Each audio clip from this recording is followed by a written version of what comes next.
të mëdha që ka është manovra interpretimit ose këndvështrimi interpretimit.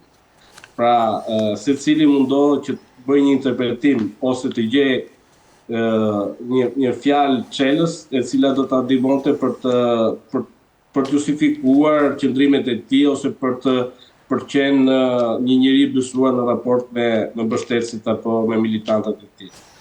Edhe në deklaratën e fundit të Shtetet Bashkuara të Amerikës kanë filluar interpretimet, shiko se amerikanët kanë uruar popullin shqiptar, por nuk kanë uruar Shqipërinë. Në them, kush e din historinë e Shtetit Bashkuar të Amerikës, kush e din aktin e pavarësisë, kush e din kushtetutën amerikane, amerikanët gjithmonë i referohen një populli në demokraci, sepse realisht është populli ai që qeveris për shkak të votës duke e deleguar tek sovrani, dhe këtë rast sovrani ndërmjetësuesi bëhet qeveria ose ajo që ka shumicën. Pra nuk ndodh asnjëherë që amerikanët identifikohen me regjime, me forma qeverisëse, me subjekte politike, por gjithmonë i referohen popullit sepse për shoqërinë amerikane populli është protagonizmi kryesor i promovimit të demokracisë, por edhe gardiani më i rëndësishëm i mbrojtjes së demokracisë. Prandaj unë nuk shoh ndonjë gjë që kjo deklaratë është pronë e shqiptarëve, por është kundër Ramës. Unë e kam thënë dhe herë të tjera, Shtetet Bashkuara të Amerikës në veçanti, por edhe disa vende të Bashkimit Evropian, në këto momente nuk është shumë i rëndësishëm niveli i demokracisë së një vendi se sa lualiteti i asaj klase politike që qeveris në qasjen e tij në raport me Perëndimin apo në raport me Rusinë. Pra, po legalizohet autokracia për hir të një farë stabiliteti ose pozicioni gjeostrategjik? Jo, nuk është çështja e legalizimit të teokracisë. Problemi është që sot amerikanët nuk janë në kushte që të merren me çështje të brendshme demokratike të një vendi. Pra, mua ka paktën 2-3 vite që këndvështrimin tim Rama më ngjason me perandorin Hirohito të Japonisë, i cili bashkëpunoi me Shtetet Bashkuara të Amerikës, me kushtin që ai do të dorëzonte të gjithë aparaturën ushtarake dhe të gjithë drejtuesit ushtarak të Japonisë, të cilët akuzoheshin për krime lufte, që akuzoheshin për sulmin e pabes në Pearl Harbor dhe gjitha me radhë, dhe në këmbim Shtetet e Bashkuara të Amerikës nuk do t'i hiqnin titullin e imperatorit, që do të kishte një dyshime kushtetuese, nuk do kishte më cilësi hyjnore, por do të beti simbolikisht drejtuesi i Japonisë. Kështu që unë mendoj që Shtetet e Bashkuara të Amerikës kanë vite që lodhen me demokracinë shqiptare, që mund të themi në thelb kanë dështuar për ta bërë një demokraci të ngjashme me modelet perëndimore. Pengesa kryesore e arritjes së një demokracie të qëndrueshme në Shqipëri është mbyllja e tranzicionit. Mbyllja e tranzicionit nuk mund ndodh pa pasur një ndryshim thelbësor të elitës politike dhe të establishmentit që ka përfaqësuar. Po deklarata e ambasadorit Silvio Gonzato për një reformë zgjedhore, nuk e di nëse duk një deklaratë e drujt apo ishte përmbajtësore, ai në fakt pra mendojnë që duhet një reformë zgjedhore. Po sigurisht që duhet një reformë zgjedhore dhe ky është një kod i cili krijon një përfaqësim të drejt në raport me mandatet e përfaqësimit dhe në raport me votuesin. Pra, nëse marrim krahasojmë dy palë zgjedhje që janë thelbësore, le të themi për simbolikën, 2013 kur Rama erdhi në pushtet. Dhe në 2025, pa llogaritur votën e diasporës, se votën e diasporës në thelb nuk ka ndryshuar numrin e mandateve të subjekteve, ndoshta ka ndryshuar numrin e mandateve brenda një subjekti tek listat e hapura të preferencat. Nuk është se ka fituar Partia Socialiste në një mënyrë kaq shumë galopante siç po reklamohet. Diferencat e votave mes 2025 dhe 2013 është rreth 72.000 vota. Me 72.000 vota, Partia Socialiste ka prodhuar për shkak të primit ka prodhuar mbi 13 mandate. Ke Lapan, i cili ka pothuajse 70.000 vota dhe ka prodhuar vetëm 1 mandat. Ke Musin që ka gati 50.000 vota dhe ka prodhuar vetëm 2 mandate. Qartë. Pra për të kuptuar se çfarë kodi zgjedhor dhe gjithashtu një çështje tjetër mjaft aktuale, janë ato çështje që të cilat janë trajtuar, janë diskutuar, por që politika nuk ka pasur vullnetin, duke pasur një mjedis mosbesues ndër veti, për të bërë një depolitizimin e domosdoshëm të menaxhimit të zgjedhjeve nga profesuesit të KGZ-s, pra heqja opsionit të profesuesve politik dhe numëruesve politik. E dyta, mendoj që është çështje imediate rishikimi i mënyrës së ushtrimit të drejtës së votës të shqiptarëve që jetojnë jashtë.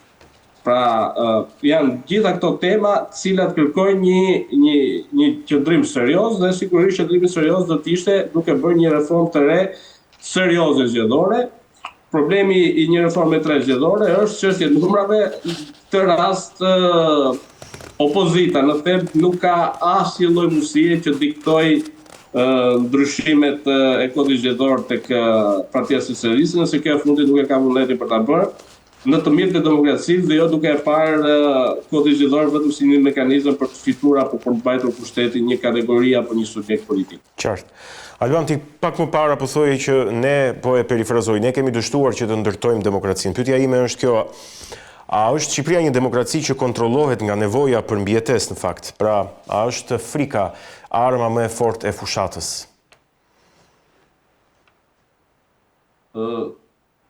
E ke fjalën për intimidimin?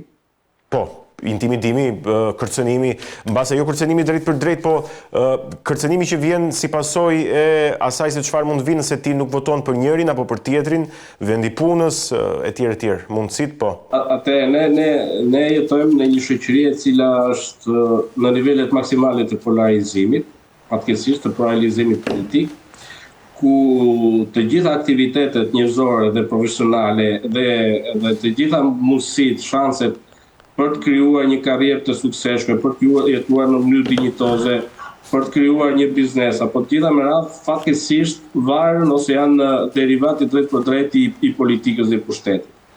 Dhe në këtë këndvështrim ne mund të themi që përveç zgjedhjeve të 92-shit që kishte një frym dhe një etje për liri, mund të themi që qytetarët shqiptar nuk kanë qenë asnjëherë të lirë në kuptimin e vërtet liberal për të zgjedhur ose për të votuar atë që me vërtet e besojnë ose e kanë lidhje me ideologjinë apo me kredencën e vet personale politike. Kështu që nuk mendoj se kemi qenë asnjëherë të lirë, por unë mendoj që këtë herë zgjedhjet kanë qenë më pozitive, edhe po të them se pse. Unë e njoh mirë zgjedhjen në Shqipëri, e njoh mirë edhe si çdo thotë që të bësh fushat në Shqipëri. Nëse nuk do të kishte bërë luftën që ka bërë Spaku kundër krimit të organizuar në Shqipëri, ne do të kishim një situatë të tillë që me siguri në shumë zona të Shqipërisë Partia Demokratike jo vetëm që nuk do kishte një rezultat më të mirë, por as nuk do kishte mundësi të bënte edhe fushat elektorale.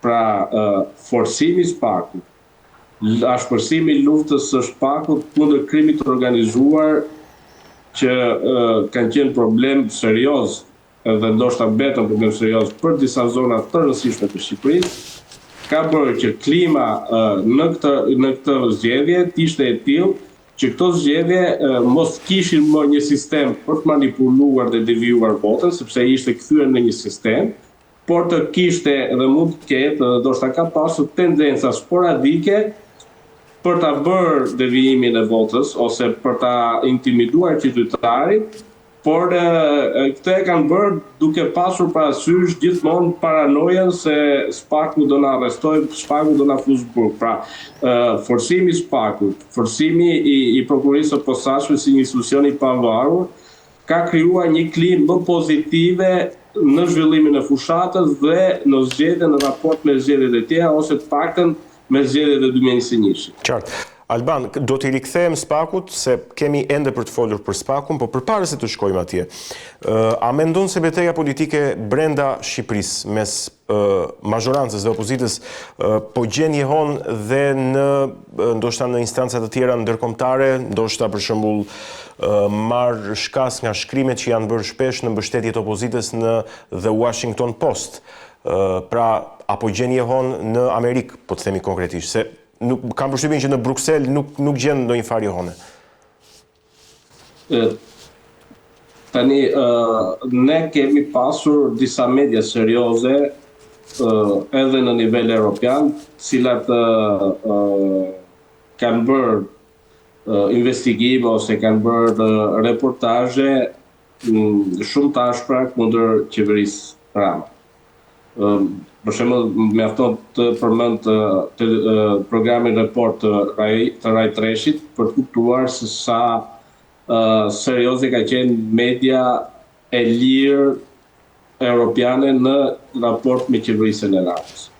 Por media e lirë nuk e ka bërë këtë gjë me motivacionin për të përkrahur ose për të mbështetur opozitën ose nën komandën e opozitës, por mendimin tim e ka bërë sepse si çdo lloj pushteti ose si çdo lloj lideri, për më tepër në realitetin shqiptar, që tashmë ka marrë dhe një mandat 4, në këtë rrugtim të gjatë, sigurisht që ka ndodhur gjëra që nuk do të ndodheshin dhe kjo nuk kupton që qeverisja e Ramës, edhe pse ka fituar, sepse ka fituar sipas mendimit tim, sepse Partia Demokratike nuk arriti të krijojë një vlerë diferencuese me Partinë Socialiste, pra ishte e njëjtë dhe për e njëjtë Rama ka më shumë pushtet dhe më shumë mekanizme për fituar, por edhe pse ka fituar Rama, nuk do që Rama është një lider i mirë dhe që demokracia shqiptare është shumë e mirë. Po kundrazi në këndvështrimin e shkencave politike, edhe një realitet demokratik si Shqipëria, një qeverisje një mandatit 4 nuk jep asnjë lloj premisash për të qenë një qeverisje suksesshme apo për të qenë një demokraci më e mirë. Qartë. Për t'ju rikthyer Spakut, Albana, është Spaku instanca e vetme së cilës i druhet qeveria tashmë dhe çfarë përmbysje mund të presim ose çfarë zhvillimi të jashtëzakonshëm mund të presim nga Spaku, të paktën nisur nga 115 denoncime për krime zgjedhore apo më tej se kaq?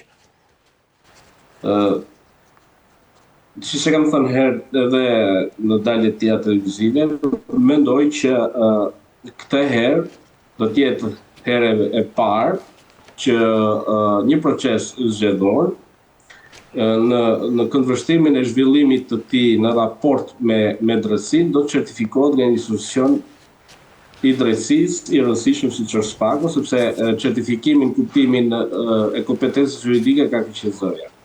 Pra, ne duhet presim raportin përfundimtar të Spakut, i cili do të japë të gjithë problematikat në raport me zgjedhjet, edhe problematikat në raport me zgjedhje, nëse i jep Spakut, do të thotë që janë problematika që ka të bëjnë me shkeljen e ligjit dhe me pasojë juridike. A mendon që task forca e krijuar për zgjedhjet ka dhënë rezultat? Ka qenë efektive apo ka qenë më shumë një operacion marketingu?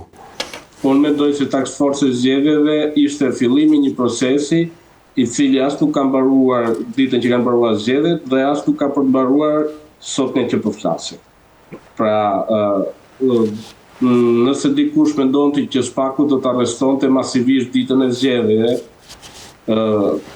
qindra kandidate e mira persona cilët janë përfshirë në fushat elektorale, kishin gabim, por